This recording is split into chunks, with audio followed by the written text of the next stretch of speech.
daughter is being very polite, but stern and firm. No, thank you. No, thank you.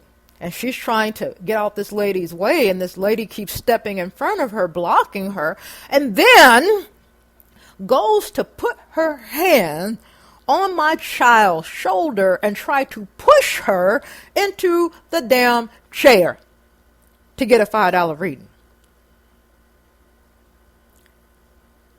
Now, I found out about this the day after it happened because my daughter came home late that night. So when I got up the next morning, this was the first thing that I'm hearing. I hadn't even had my coffee yet, so I'm already kind of, and then I'm going to hear this type of shit. So I'm like, how did these people look? And my daughter told me, she tells me, oh, well, they kind of look like they could have been like some sort of Latino people. And then they kind of looked like they were Indian, but all I know is they weren't black and they weren't white. I said, okay. And I knew exactly who she was talking about. Now, I'm going to pause the story right here and give a little disclaimer. My daughter was describing street gypsies. Now, I know that there's a very negative stereotype that's very prevalent, not so much here as it is elsewhere in the world, particularly over in Europe. Very negative stereotype, and there's some very ugly discrimination going on against the people who are what we call Romani, or what they call themselves, Romani. Okay? I just learned not that long ago, maybe in the past couple of years, that the word gypsy is a derogatory term. So I try not to use it. But in this case, I'm using the motherfucking word because this shit is wrong. Now, this isn't to say this is why those fucking gypsies are trash. No, I'm just talking about this particular situation.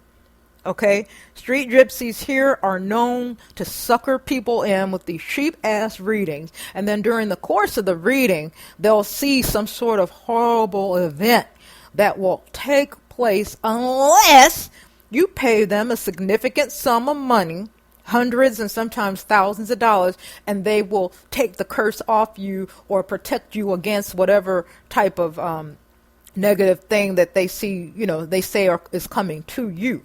And then I hear in some cases they actually are the ones who facilitate a fucking curse, all right, so that you will, in fact, come and give them money to take off the very thing that they put on you. All right, I have a problem with that. And it's not me being nasty towards an ethnicity. It's me having a fucked up issue with folks who do this kind of shit. I don't care. You could be black, okay? And I still think you're trash. You don't speak for our entire group. And these motherfuckers don't speak for all Romani. I happen to know a couple of people who are descendants of Romani people, okay? And I know good and well they don't like this kind of shit, and they are working actively to push back against the negative perceptions of people. But in this case, these motherfuckers were trash. This was some trash shit. Look, there's a brother going around my city right now who's a fucking fraud. He's a charlatan. He's calling himself a tata, a palero, a priest of Palo. All right? And he's a motherfucking fraud. I will tell him to his face. He's trash, okay? If you're trash, you're trash. I don't give a fuck who you are, where you came from, or what you look like. Okay? Trash is trash. And they come in all kinds and all shades. But anyway, let me get back to the story. This woman put her hand on my child. Now, you got to know how I'm feeling, y'all. You got to know. I'm seeing red. My blood pressure's going up. I can feel the hair on the back of my neck sticking up. I'm heated. I am heated. I jumped up out that bed, okay, and proceeded to go and make some dust. And then I sharpened my fingernails to points. I didn't have fingernails no more. I had talons. You feel me? Talons. Okay? Yes.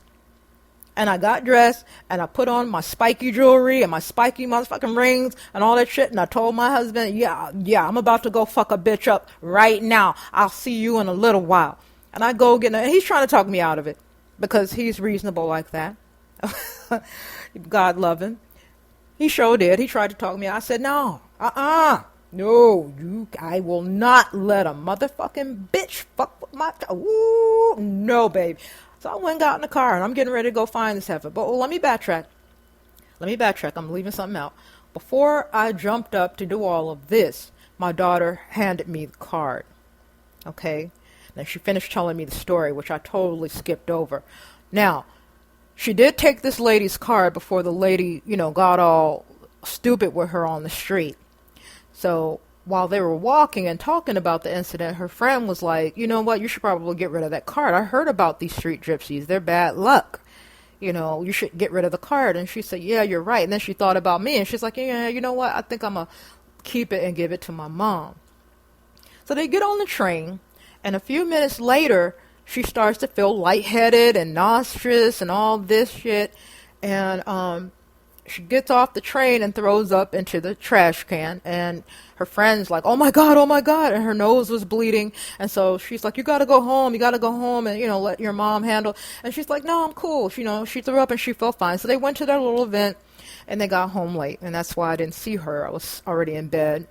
And she told me the next day that when she got home, she had to go run. She was running off.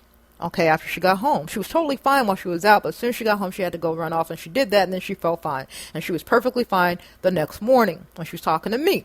But now I'm all fucked up, So, again, I got my shit together, made my dust, got myself ready for some fucking combat.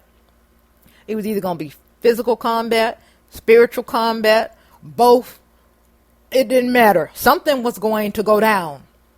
And I did, in fact, get that card, and I called that bitch. And I blocked my number, so she didn't answer my call.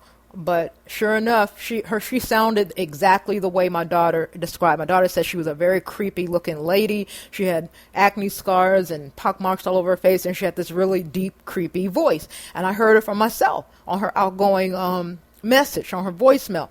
Hello, you have reached such and such number. I can help you with all of your needs. And your blah, blah, blah, blah. She sounded just like that, y'all.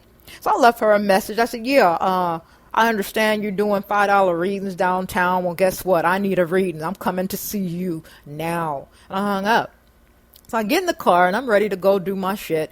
And my phone rings, and it's my mom. Okay, Mom calls me because he had called her and told her what was up. So now she's calling me, and she's like, don't go nowhere. You know how to handle this. Don't get yourself in a situation that'll get you in trouble with the law.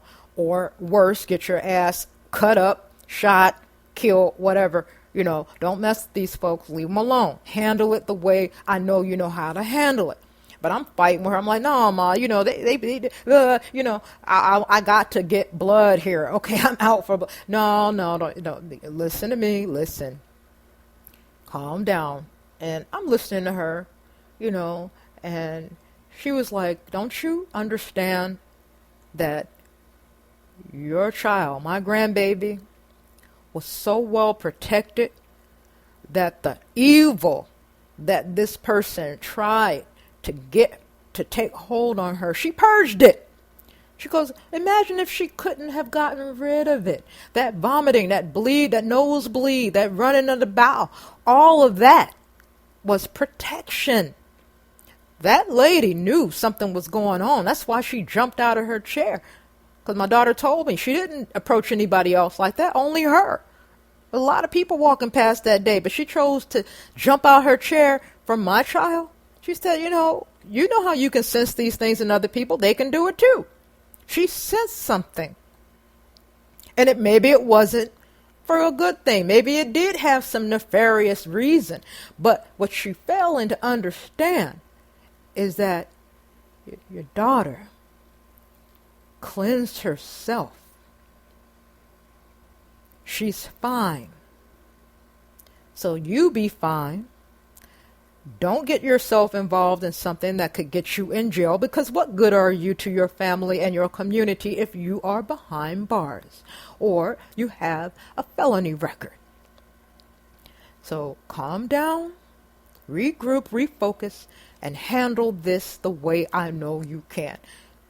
And I did. Thanks, Mom. I did. Now, I ain't going to tell y'all what I did, but it did involve that lady's business card.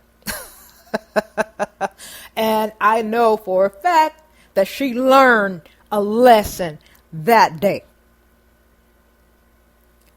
So that's how spiritual protection from our ancestors can help us in the physical realm and in the spiritual. I am over 40 minutes, so I think I'll cut it short for you today. I've gone a little bit longer on this one than I normally do, but thanks for, hanging in there and listening to all of this. There's a whole lot more I could say because the topic of protection, it's vast, okay? But I do hope that the little things that I shared with you today are useful. And as always, if you have any questions or comments, hit me up. I'd love to hear from all of you. All right. So, as always, I wish you love, peace, and powerful juju. Until next time.